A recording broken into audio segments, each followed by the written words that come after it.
శ్రీ మహావిష్ణువు యొక్క 10 అవతారాలలో మొదటి అవతారం మత్స్యావతారం. మత్స్యం అంటే చేప. ఆ శ్రీ మహావిష్ణువు చేప రూపంలో వచ్చి ఈ జగత్తును ఎలా కాపాడాడో ఈ కథ ద్వారా తెలుసుకుందాం.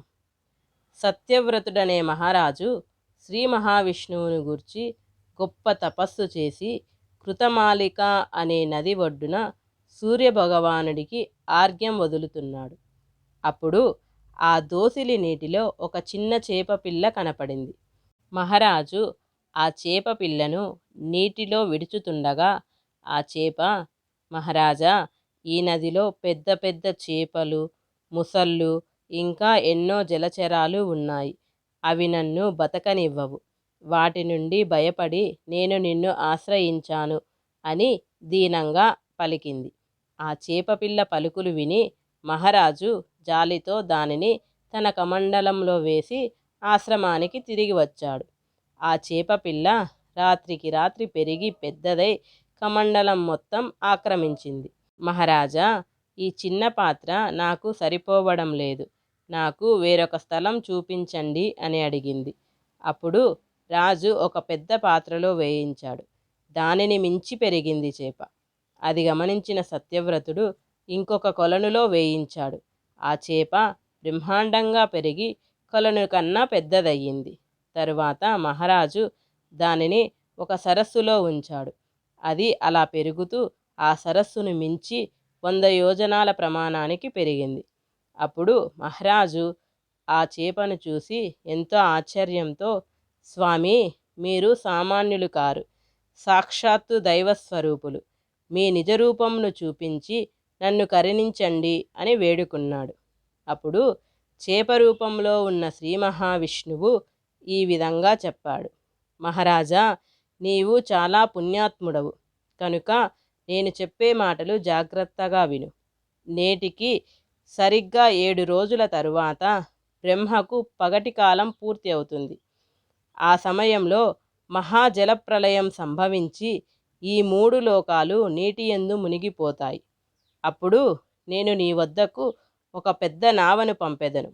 ఆ సమయంలో నీవు ఈ భూమి మీద సమస్త సృష్టికి అవసరమైన అన్ని రకాల వృక్షజాతుల విత్తనాలను, ఔషధాలను సమకూర్చుకొని 7 ఋషులతో పాటు ఆ నావలో ప్రవేశించు అని చెప్పాడు. ఆ నావ పెనుగాలులకు కొట్టుకొని పోకుండా వాసుకి అనే సర్పాన్ని తాడుగా చేసి నా కొమ్ముకు కట్టుకొని నావను ఎట్టి ప్రమాదం జరగకుండా నేను కాపాడుతాను. బ్రహ్మదేవునికి రాత్రికాలం పూర్తి అయ్యే వరకు నేను ఈ నావను భద్రంగా కాపాడుతాను అని శ్రీహరి పలికాడు. సత్యవ్రతుడు మహానందభరితుడై శ్రీ మహావిష్ణువుకు అనేక స్తోత్రములు చేసి ఎన్నో విధాల స్తుతించాడు. ఈ మాటలు చెప్పి ఆ శ్రీ మహావిష్ణువు మాయం అయిపోయాడు. శ్రీమన్నారాయణుడు చెప్పిన విధంగా 7వ రోజున ప్రళయం సంభవించుచుండగా ఆనాటి ప్రవాహంలో నావ సత్యవ్రత మహారాజు వద్దకు వచ్చింది. ఆ శ్రీహరి చెప్పిన విధంగా సత్యవ్రతుడు సకల ఔషధాలను, విత్తనాలను సమకూర్చుకొని 7 ఋషులతో పాటు తను నావ ఎక్కాడు. ఆ అపారమైన జలనిధిలో చేప రూపములో ఉన్న శ్రీహరి నావను అటూ ఇటూ తిప్పుతూ ఎలాంటి ప్రమాదం జరగకుండా చూస్తున్నాడు. ఆ అద్భుత దృశ్యాన్ని సత్యవ్రతుడు, 7 ఋషులు తిలకించి శ్రీ మహావిష్ణువును వేద మంత్రాలతో స్తుతించి భక్తితో పూజించారు.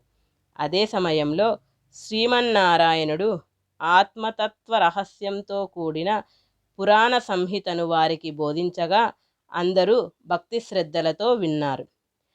అలసి సొలసి నిద్రిస్తున్న బ్రహ్మదేవుని 4 ముఖముల నుండి ఉద్భవించిన 4 వేదశ్రుతులను హరిగ్రీవుడనే రాక్షసుడు అపహరించి నీటిలో దాగాడు. అది గమనించిన చేప రూపంలో ఉన్న శ్రీహరి అపార జలనిధిలో నివసించసాగాడు. చేప రూపంలో ఉన్న ఆ శ్రీహరి దానిని గమనించాడు. తన కొమ్ముకు వాసుకి అనే మహాసర్పమును తాడుగా నావకు కట్టి విహరిస్తూ సాంఖ్యయోగ క్రియా సంహితమగు పురాణములను నావలోనున్న సత్యవ్రత మహారాజుకు ఉపదేశించాడు. ఆ పుణ్యఫలమున సత్యవ్రతుడు వివస్వతుడైన సూర్యభగవానునికి శ్రద్ధాదేవునిగా జన్మించి 7వ మనువుగా ప్రసిద్ధి చెందాడు. ఆ విధంగా ఆ ప్రళయరాత్రి ముగిసే వరకు జలచరాకారుడైన శ్రీమన్నారాయణుడు ఆ జలమునందు సంచరించి తెల్లవారేలోపు హయగ్రీవుని వెదికి సంహరించి అతను దొంగలించిన 4 వేదములను బ్రహ్మదేవునికి ఇచ్చాడు. అలానే సత్యవ్రతుడు తెచ్చిన ఔషధాలు, వృక్షజాతి విత్తనాలు అన్నీ బ్రహ్మకు చేరాయి. తెల్లవారిన తర్వాత మరలా బ్రహ్మ సృష్టికర్త మళ్ళీ సృష్టి చేయ తలపెట్టాడు. ఇదియే మత్స్యావతార కథ. ఈ కథ విన్నవారికి, చదివిన వారికి కూడా ఆయురారోగ్యాలు, అష్టైశ్వర్యాలు చేకూరును.